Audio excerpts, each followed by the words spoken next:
Hi అండి, welcome to my channel.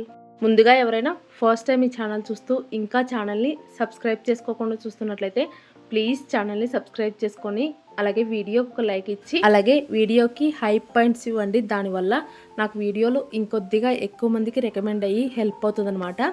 ఇంకా ఇవాళ వీడియోలో వచ్చేసి పచ్చి కొబ్బరితో ఒక మంచి స్వీట్ రెసిపీ చూపిస్తానండి. చేసుకోవడం అయితే చాలా సింపుల్. స్వీట్ అయితే నోట్లో వేస్తే కరిగిపోయేలాగా సాఫ్ట్గా భలే ఉంటుంది అనమాట. ఫస్ట్ స్వీట్ చేసుకోవడం కోసం అయితే ఇలా ఒక టెంకాయ తీసుకొని దాన్ని పగలగొట్టేసుకొని అందులో నుంచి పచ్చి కొబ్బరిని సపరేట్గా తీసేసుకోండి. నేను ఇక్కడ వీడియో కోసమని ఇలా అప్పటికప్పుడు టెంకాయని తీసుకొని పగలగొట్టుకున్నానండి. ఒకవేళ మీ దగ్గర ఆల్రెడీ పగలగొట్టిన కొబ్బరి ఇంట్లో ఉంటే కనుక దాంతో కూడా చేసుకోవచ్చు. అంటే ఇంట్లో పూజలు చేసినప్పుడు ఎక్కువగా టెంకాయలు కొడుతుంటారు కదా, అలాంటప్పుడు పచ్చి కొబ్బరి ఎక్కువగా ఉంటుంది. సో అలాంటప్పుడు ఇలా ట్రై చేయండి. స్వీట్ టేస్ట్ అయితే నిజంగా చాలా చాలా బాగుంటుంది అనమాట. ఇలా కొబ్బరి మొత్తాన్ని తీసేసుకొని చిన్న చిన్న ముక్కలుగా కట్ చేసుకోవాలి. అలా కట్ చేసి పెట్టుకున్న కొబ్బరి ముక్కలను అయితే ఏదైనా ఒక కప్పుతో కొలుచుకొని తీసుకోండి. నాకైతే ఇక్కడ రెగ్యులర్గా కొలుచుకునే కప్పుతో 1.5 కప్పు వరకు కొబ్బరి ముక్కలు వచ్చినాయండి. ఇప్పుడు వాటిని మిక్సీ జార్లో వేసుకొని ఇలా మెత్తగా వీడియో క్లిప్లో చూపించిన విధంగా మిక్సీ పట్టేసుకోవాలి. ఇప్పుడు అదే మిక్సీ జార్లోకి 1.5 కప్పు బెల్లం పొడి అయితే వేసుకోండి.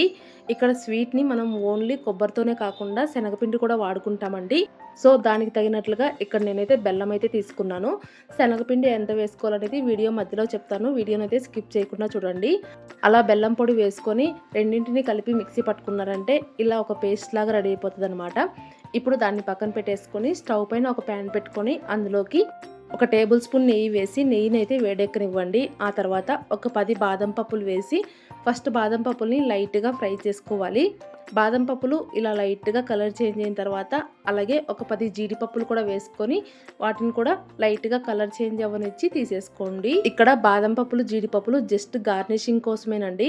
మీకు కావాలంటే వేసుకోవచ్చు, లేదంటే లేదనమాట. మీ దగ్గర లేకపోతే స్కిప్ చేసేయండి. ఇలా బాదం పప్పులు జీడిపప్పులు ఫ్రై అయిపోయిన తర్వాత తీసేసుకొని సపరేట్గా ఒక ప్లేట్లో పెట్టేసుకోవాలి.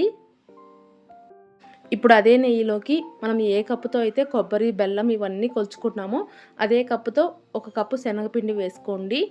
మొత్తం టోటల్గా 1 కప్పు శనగపిండి, 1.5 కప్పు పచ్చి కొబ్బరి, అలాగే 1.5 కప్పు బెల్లం తీసుకున్నారంటే స్వీట్ టేస్ట్ అనేది కరెక్ట్గా సరిపోతుందండి.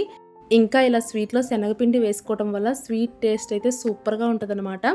ఇలా నెయ్యిలో శనగపిండిని లో ఫ్లేమ్లో కాసేపు ఫ్రై చేసుకుంటూ ఉన్నారంటే శనగపిండి మొత్తం కూడా చక్కగా కలర్ చేంజ్ అయిపోయి మంచి స్మెల్ వస్తూ ఉంటుందన్నమాట. మీకు వేయించుకునేటప్పుడు అప్పుడే అర్థమైపోతుంది అనమాట. అలా శనగపిండి రంగు చేంజ్ అయిపోయి స్మెల్ వచ్చే టైంలో మనం ముందుగా మిక్సీ పట్టి పెట్టుకున్న కొబ్బరి బెల్లం పేస్ట్ ఉంది కదా, దాన్ని అయితే వేసేసుకోవాలి. ఇప్పుడు ఇది మొత్తం కలిసిపోయేలాగా గరిటెతో బాగా కలిపేసుకోండి.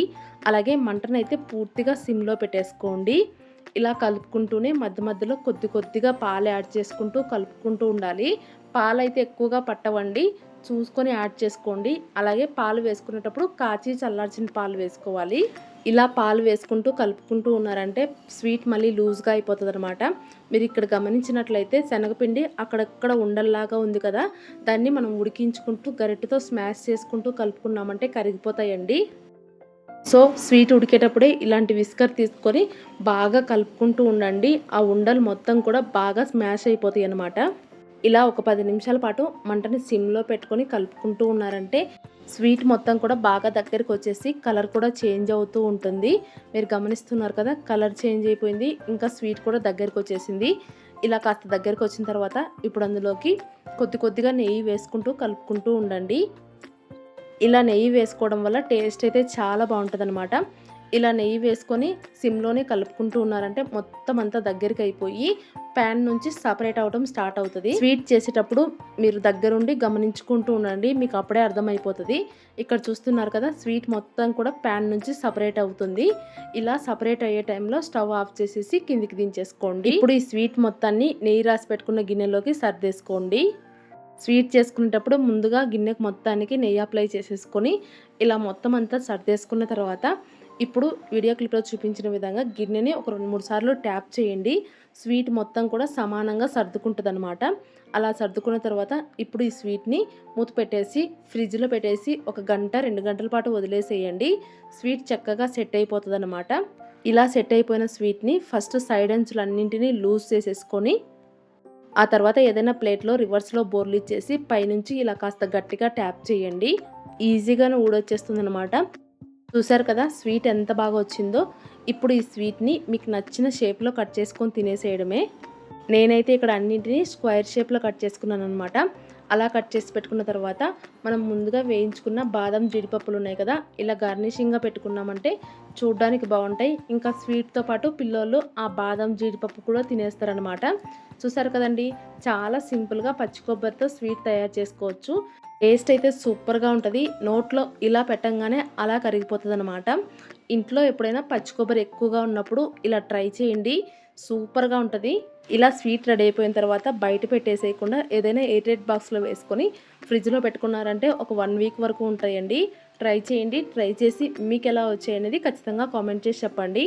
అలాగే ఈ వీడియో మీకు నచ్చినట్లయితే ప్లీజ్ వీడియోకి ఒక లైక్ ఇవ్వండి. ఇంకా మీ ఫ్రెండ్స్ అండ్ ఫ్యామిలీ మెంబర్స్‌కి షేర్ చేయండి. కొత్తగా కనుక ఎవరైనా ఛానల్ చూస్తున్న వాళ్ళుంటే సబ్స్క్రైబ్ చేసుకొని సపోర్ట్ చేయండి. Thank you.